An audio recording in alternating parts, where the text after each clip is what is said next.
చిన్న ప్రవర్తనలో యోనా ఒకడు. యోనా దేవుని యందు భయము భక్తితోని ఉండేవాడు. ఇంకా దేవుని చెప్పే మాట కూడా వినేవాడు. అయితే దేవుడు ఒకసారి యోనాకి ప్రత్యక్షమయ్యి యోనాతో ఇలా అన్నాడు, యోనా, నువ్వు నీనెవే పట్టణానికి వెళ్ళి అక్కడి ప్రజలకి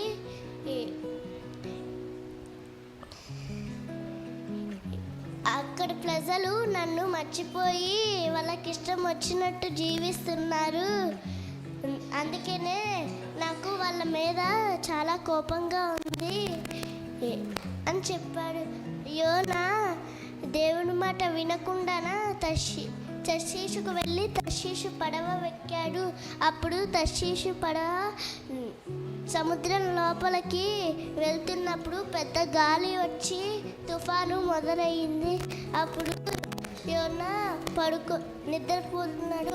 అయితే కొంతమంది వచ్చి యోనాని లేపి, నీ దేవునికి ప్రార్థించు, పడవ లోపలికి వెళ్ళిపోతుంది అని చెప్పారు. యోనా తన దేవునికి ప్రార్థించకుండా, ఇదంతా నా వల్లే జరిగింది, నన్ను సముద్రంలో పడేయండి, అప్పుడు ఈ తుఫాను ఆగిపోతుంది అని చెప్పారు. అందరూ కలిసి యోనాని సముద్రం లోపల పడేవేశారు. అప్పుడు ఒక పెద్ద చేప వచ్చి యోనాని 3 రోజులు తన కడుపులో ఉంచుకుంది. 3 రోజులు తను దేవునికి క్షమాపణ చెప్పాడు.